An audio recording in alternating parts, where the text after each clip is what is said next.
Capítulo 1. ¿Teoría o sistema expositivo? Si uno enseña composición musical, es llamado profesor de teoría, y si uno ha escrito un libro de armonía, es denominado teórico. En cambio, a un ebanista, que también ha de enseñar el oficio a sus aprendices, no se le ocurre presentarse como profesor de teoría.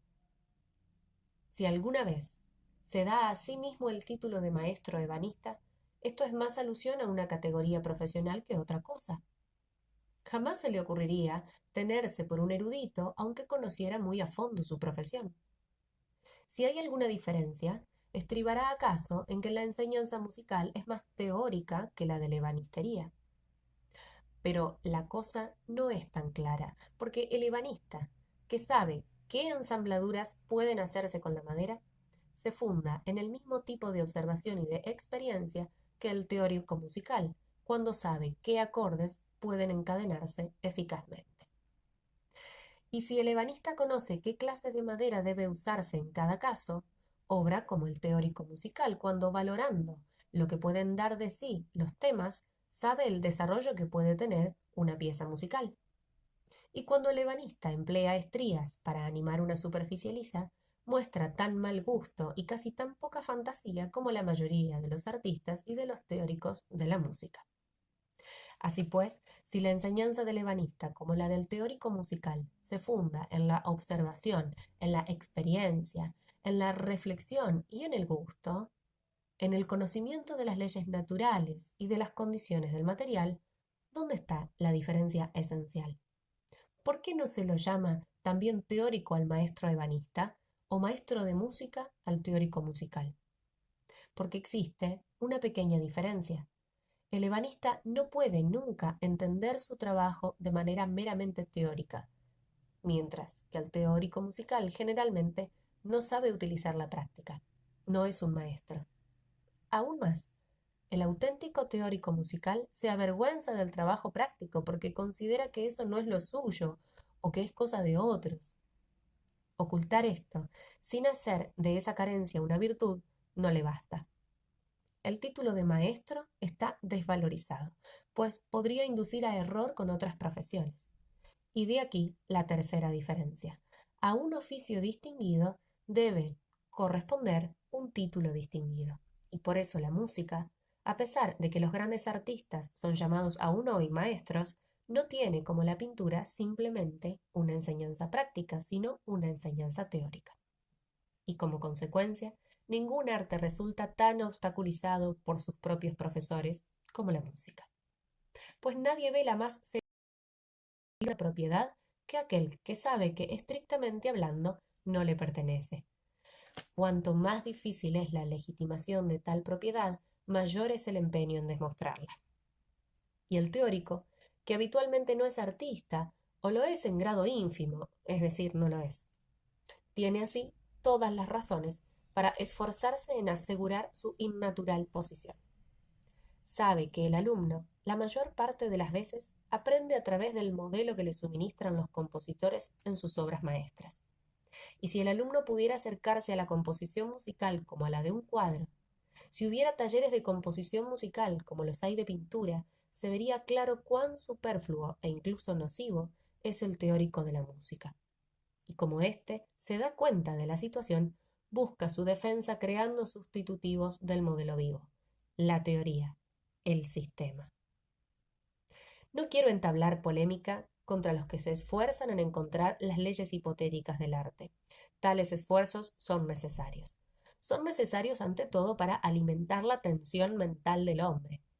El impulso más noble de todos, el impulso de conocer, nos impone el deber de buscar.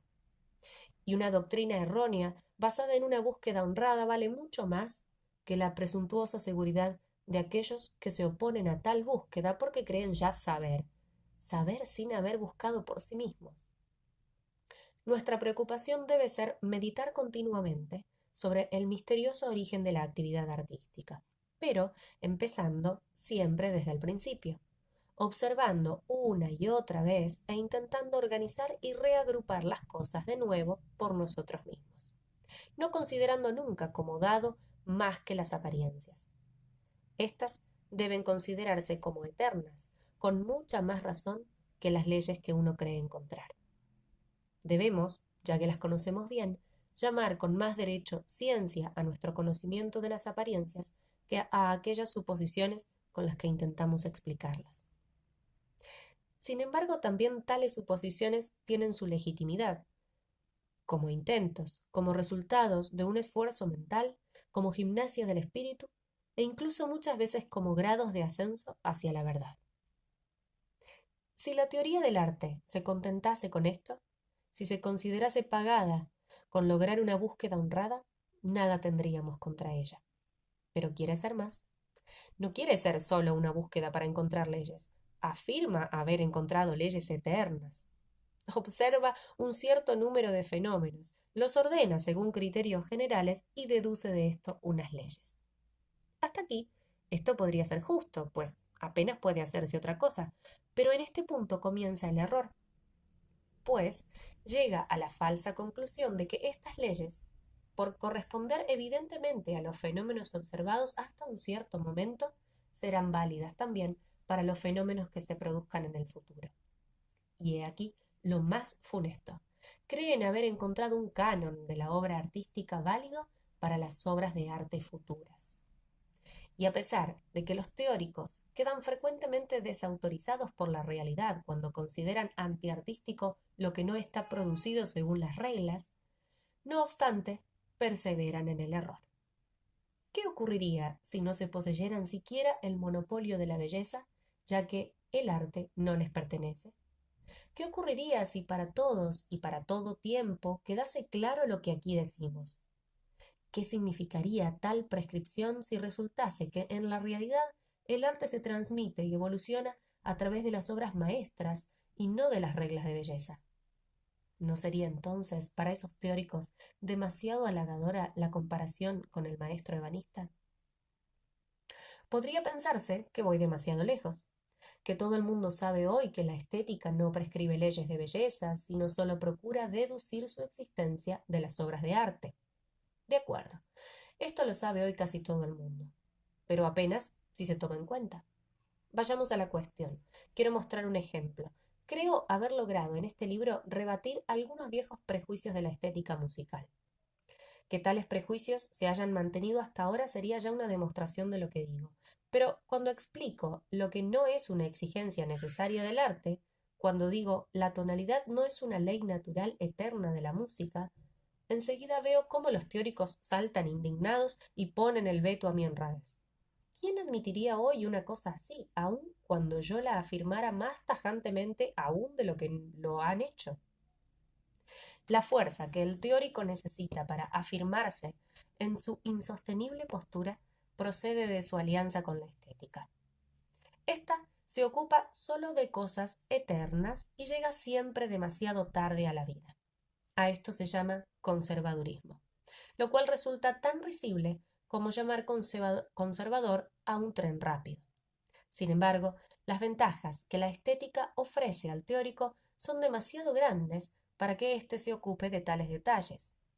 Qué poco grandioso suena cuando el profesor dice al alumno: uno de los medios más provechosos para la consecución de la forma musical es la tonalidad.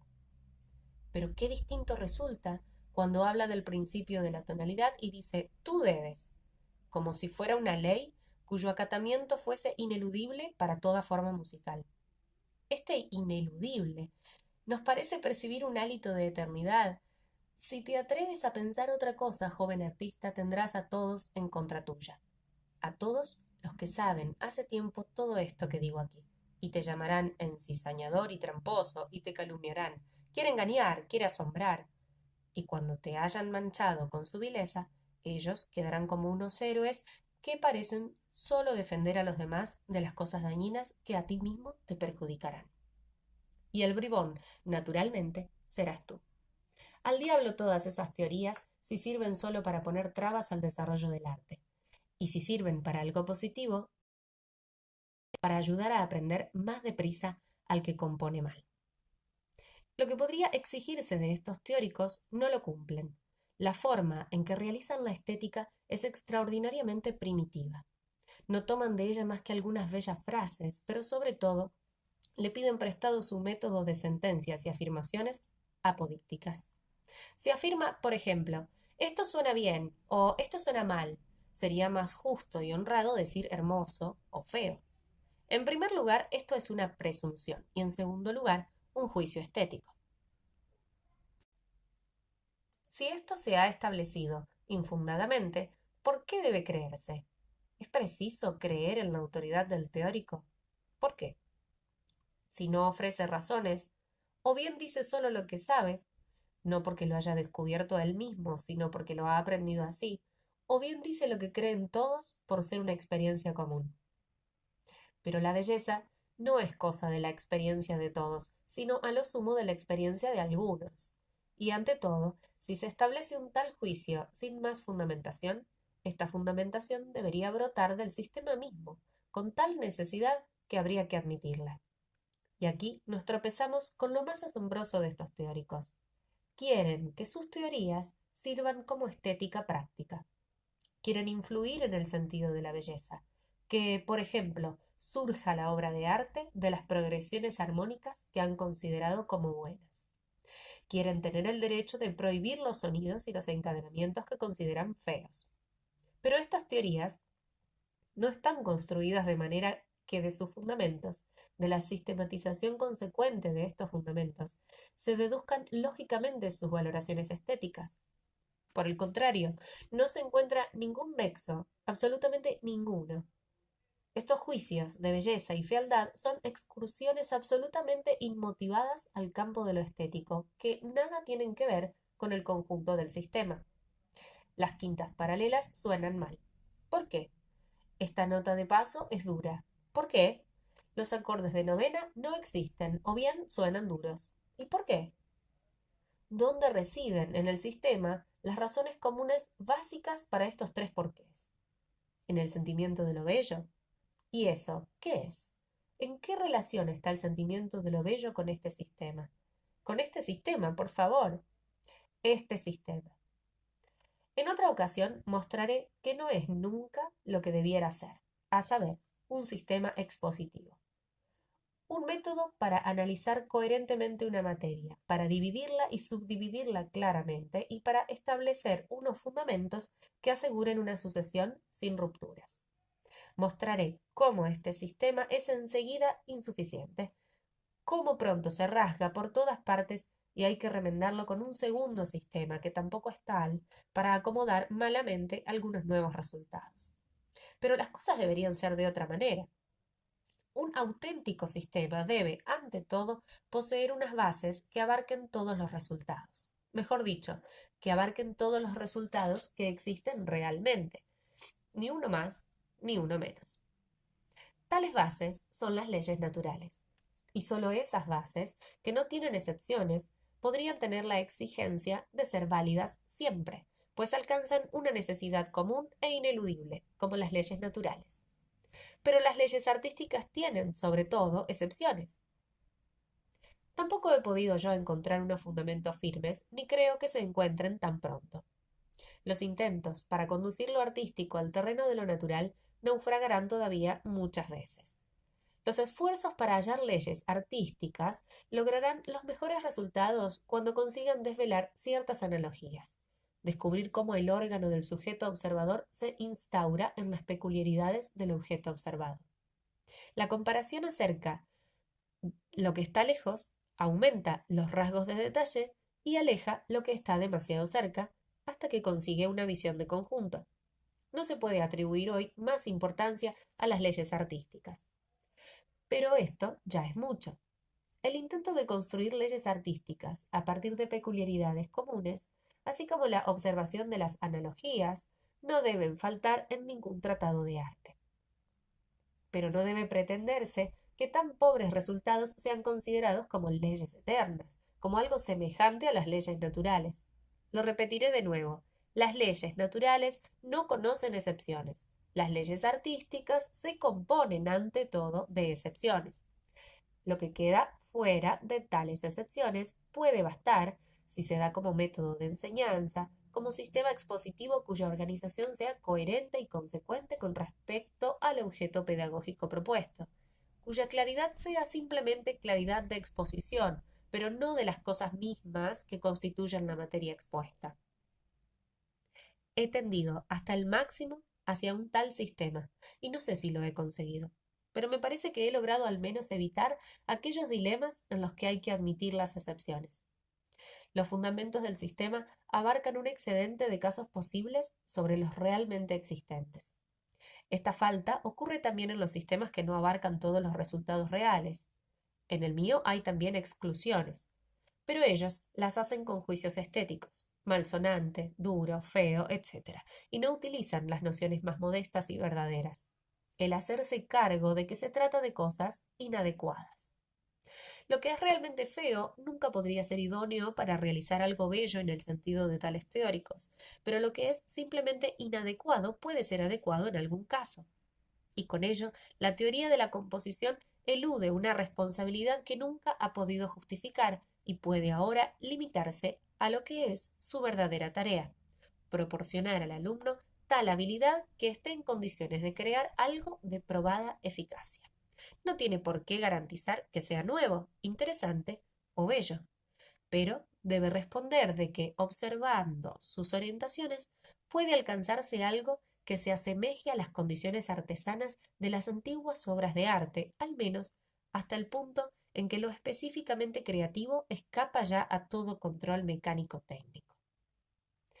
Todo lo que se ha teorizado en este libro me he esforzado al máximo en rechazar y en ampliar orientaciones limitadas y estrechas para incluir otras realizaciones existentes, se ha hecho con plena conciencia de que sólo he ofrecido, en el más elevado sentido de la palabra, analogías.